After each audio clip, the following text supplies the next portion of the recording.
What's up, guys? That got the pencil here, and let's have a nice, healthy chat on this wonderful Thursday about some wonderful manga.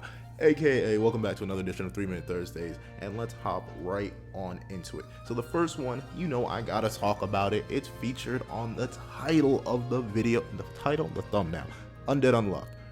Honestly, pretty fire chapter. I'll admit, I'll give it its due praise. Because initially I'm like, yo, we are kind of in a weird spot right now. I have no idea what's going to happen. Of course, the entire last chapter was just negated. Burn's already thawed out. They're already getting away. But, hey, I'm used to that. Welcome to shonen manga where nothing ever sticks unless you're actually good shonen manga. I'm kidding. Undead Unluck is good. I don't know why I said that. But things rarely stick, so I'm not surprised about that. What I am surprised is about the change in objective. So they used Tatiana as a misdirection for Billy to focus all her attention on him and then straight up just snatch the Book of Revelations, which is an interesting play because obviously the table doesn't work without the Book of Revelations, but they still need the table, right?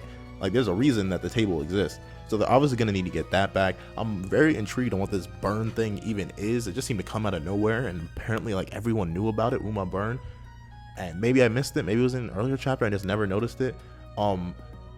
Unluck isn't currently being used right now. I like how Billy has access to all their abilities. I just wish like we got to see more of the abilities being used by their respective wielders, so like we knew what the upper limitations were. Like we know the upper limitations of Andy's stuff, but we don't know the upper limitations of any other one. So I would have been really intrigued to see more of that. But other than that, I still think the chapter is pretty darn good. I'd say like a solid 7, solid 8 out of 10, just because of how like simple and reinforced it was. Like it got the point across very, very well, very, very quickly, while having a nice little twist in the end that they were going for Revelations instead of the table and Billy the entire time. Quality stuff, good work. Moving on, we'll talk straight about My Hero Academia today. Quirks are a mess. They're getting a video. They're definitely getting a video. And if you think they're not getting a video, they're getting a video. Quirks as a power system is whack, crazy, absolutely insane. And I don't necessarily know what Horikoshi's doing right now. Let me be completely honest and direct with you. I have no idea what Horikoshi is doing right now. I highly doubt he knows what he's doing right now, because we're in this weird spot where apparently the Deku's like on the verge of death or something like that. That's why his form is becoming more solid in the afterlife, and All for One is like popping outside of Shigaraki or something like that. And of course, like the entire prefecture is being destroyed by Gigantomachia, who's smelling both All for One and Shigaraki, so I'm assuming All for One is popping out of Shigaraki, kind of like a caterpillar popping out of its cocoon. But they're also going to fight on the inside in this weird quirk space. It just makes very little sense. I think Horikoshi's trying to like develop the system more, but he's not doing it in a healthy, organic way. He's doing it in the way that new ideas right now, everywhere, anywhere, and how he can get them in. And I'm just like, I don't think that's working out very well. I think the fight's gotten whack. Midoriya sacrificing his body even more, yada yada. I know it's because I know that in the end it doesn't even matter. I tried so hard and Midoriya got so far, but it looks like All for One snatching One for All, but obviously he's not. It's Midoriya, the main character. That's the thing, like there's this weird balance I have when it comes to main characters. Like I know the main character is always going to win, but when it's pushed to this extreme, like Midoriya is literally biting the tendrils of All for One attacking through Shigaraki, and they're going into these alternate dimensional planes that seem to put Midoriya at risk, all this stuff, it all feels hollow, because I feel like this series didn't earn this sort of power progression in the literal quirks, in every single sense. It doesn't feel earned. It feels out of place. I don't know how he got here. I don't know where we're going, and I doubt Horikoshi knows where he's going. And yes, I'm going to probably say in every single video I mentioned My Hero Academia, time skip, where is it? Please give it to me now, Horikoshi. I know you're listening. Moving on to the next chapter, we're going to actually address Ghost Reaper Girl. Ghost Reaper Girl was actually interesting. I was about to say all right, but no, I really like this one because it's introducing something new. So obviously the main girl, yes, I'm scanning through the chapter right now looking for her name because I'm sick and tired of not remembering these characters' names because it seems so unprofessional. Where is it? Man, see, this is why you double check your work. I'm burning through my minute too. Oh no, 3 minutes, wait, where is it? Where is it? Meow. That's just me reading. Oh my lord, where is it?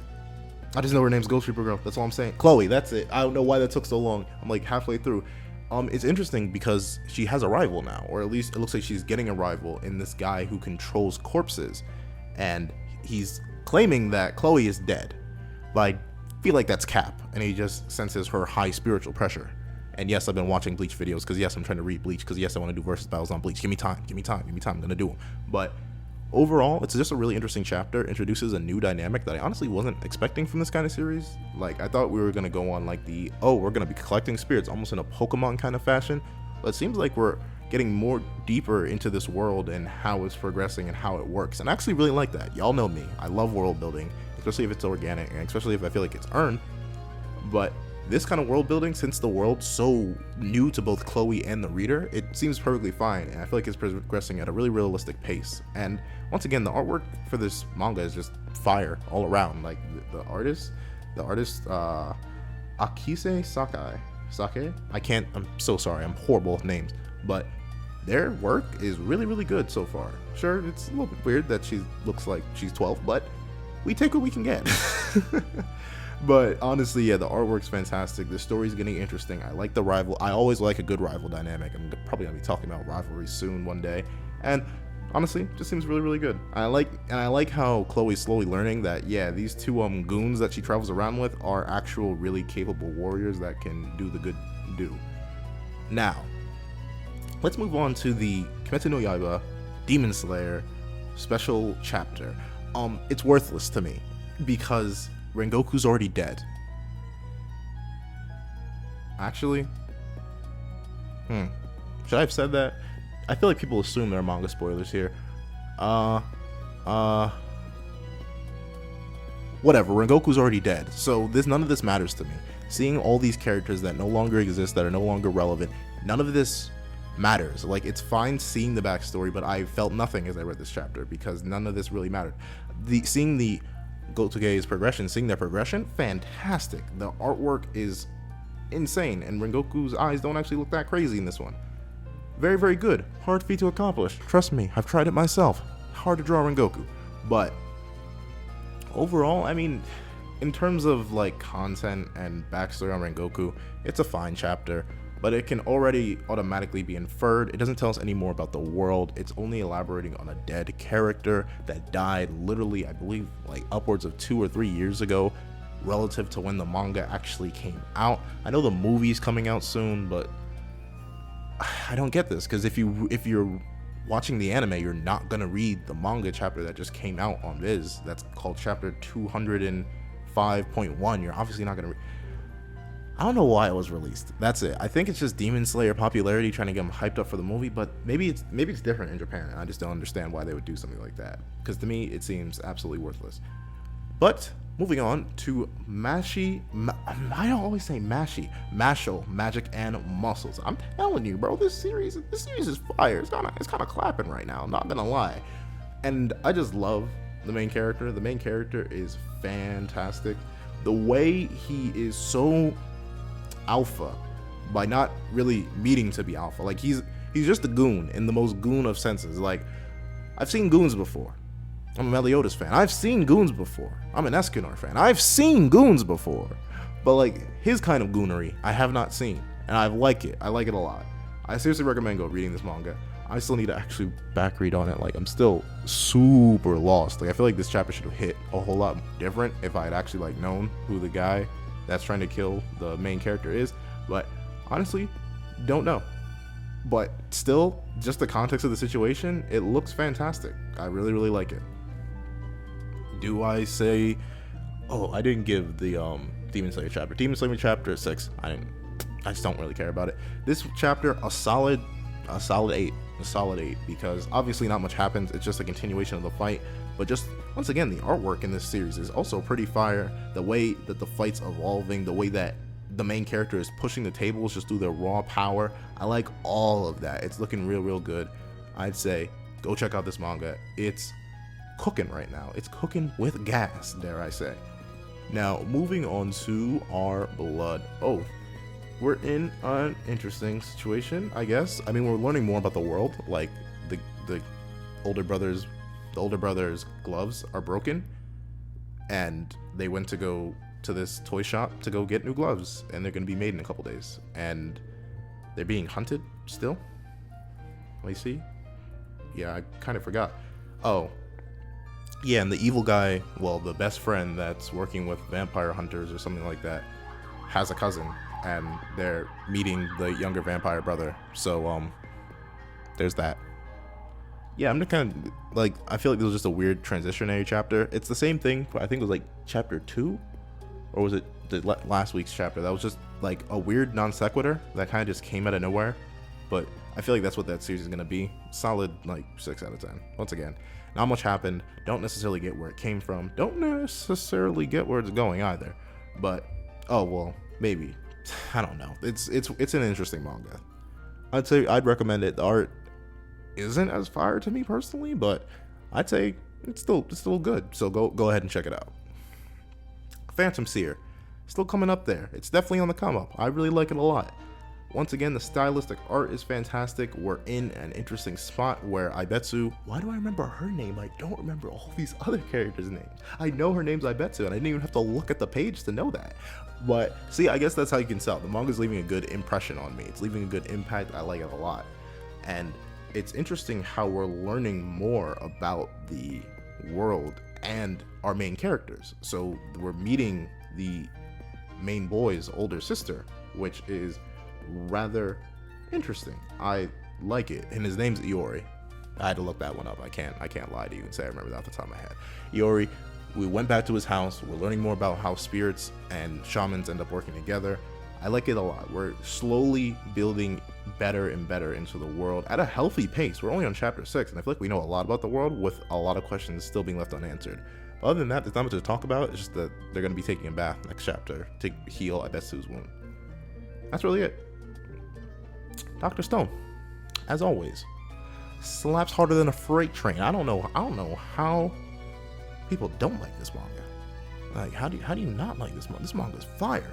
Because honestly, I'm getting vibes. I'm getting interesting vibes because I love Senku and Dr. Zeno's reunion. That was good. Very, very good. Very, very fire. I love how they're still, after all these years, they're still connected as individuals through science. And even though Zeno tried to just outright execute him, I find it fascinating that Senku isn't necessarily mad at him for that, and that Zeno's impressed that through science, Senku managed to survive. Fire. Luna, I feel like her character arc is slowly wrapping up. Like, she's gaining her independence, even though she still has some sort of crush on Senku. I like that. That's very, very good. And I love it how this chapter, if this were any other manga, this would be like 3 separate chapters probably. Every single event in this chapter will be 3 separate chapters. But this manga is firing off on all cylinders, because what happens is they have Zeno, they escape from the ship with Francois and Master Kaseki. They come down, they steal a boat from Zeno's palace, since Stanley's attack force is out and about, so they can't be stopped. They have a boat, they can now escape. So now that they're even, one has a hyper advanced boat and one has the Perseus, and with all them hostages, I call him Dr. Senku. I keep calling him Doctor. Senku's like, okay, we need to negotiate. How we gonna do this? Again, brings up the madman Brody, who's out here. I like Brody a lot. Like, I've had like 10 panels of him total, including flashbacks, but Brody's really, really cool. And he's the Ukyo of Dr. Zeno's group, where he doesn't actually like death, so he ends up being perfectly fine with negotiating. And then Senku, being Senku, just chances it all. He's just like, bam! Here's the revival formula fluid. Go off. And they're shook. They're both shook. And the exchange for that information is the safety of all his friends, and to have them help build the first city, Corn City, and the goal is 1 million people. Chapter's fire. Clean 10 out of 10. Actually, 9 out of 10. It's a 9 out of 10 because it took like 2 rereads to actually figure out what happened, because when I read manga, I kind of blaze through it, so I was a little bit confused. But other than that, solid chapter, great character interactions, great character usage, honestly. all around perfect usage of previous information. Wow, Dr. Stone is Dr. Fire. And let's move on to Hard Boiled Cop and Dolphin. We are in the... Why would I had such an urge right there to say we are in the end game. We are nowhere near the end game. What we are in is just, it's a mediator chapter. It's transferring between points. Like, it's just a weird, funny chapter about... I can't say weird, funny chapter when it's like theft of undergarments by a weird guy and the dog. And like, the chapter's weird, but I like it's just reinforcing that Samejima has like no real clue what in the world is going on, and how the world is once again very well developed outside of our main character. Like, everyone else already knows their roles except for Samejima, us, and the one female police officer, Nanase.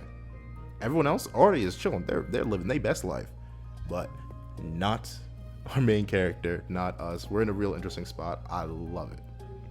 Now, we're Ayakashi Triangle. This manga's just weird. I feel like I shouldn't read this manga. I feel like this is illegal for me to be reading. Like, I can't actually look. Weird. So all the ninja tools are broken down. They went to go get new ninja tools, and another female fake out for alternate Matsuri love interest. Suzu's gonna get jealous next chapter. It's all gonna be a joke and fall through. Yes, I've read romance manga before. I know how these things go.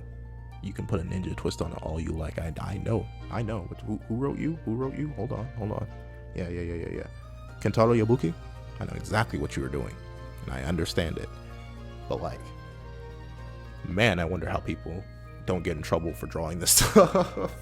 Like, literally, if they were like 10 years older, this would all be perfectly fine. But I think they're like freshmen in high school, so I'm shook every time I read this. Like I've said it before, and I'll say it again: never read this manga in a public area, because if someone accidentally glances at half the pages in one of these chapters, that's a cold case right there. Like, there's no defending yourself. That's it. But yeah, that's it for Ayakashi Triangle. I mean, once again, a 6 out of 10. I don't mind introducing new characters. I think it's moving at a healthy pace. I'm just intrigued where it's going, though. I'm very intrigued where it's possibly headed. Moriarty King. Why was this the most hype Avengers type chapter ever? Like, the way that the other beetle, the stag beetle, shows up and challenges Moriarty King, and Moriarty King comes out and they're ready to fight, and of course stag beetle's a nudist, because of course he is, because it's Moriarty King and it's hilarious. But the way that the stag beetle's like, I have my entire army around this area ready to capture this house full of these puny humans, and Moriarty King's like, darn, that's crazy, bro. And as Moriarty King goes to do something, there's just a pile of bodies stacked in front of the house, and the guy looks up like, hello? And then you see the Avengers. Like, you have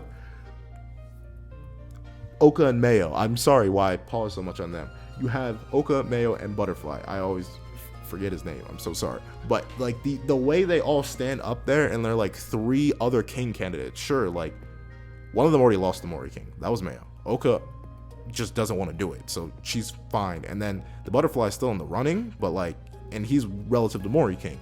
All that's really, really good. And the way that it's weird to say power scaling. Am I gonna power scale Moriarty King? But like, the way the stag beetle's like, whoa, okay, not gonna lie, I did not come here to get jumped today. I'll be back. And he walks off. That is so, I love it. Moriarty King, easy, fantastic manga. Yo, 10 out of 10 chapter. Can I say it? 10 out of 10 chapter. Best chapter this week. Better than Dr. Stone. I love Moriarty King. It's honestly fantastic. And I can't wait.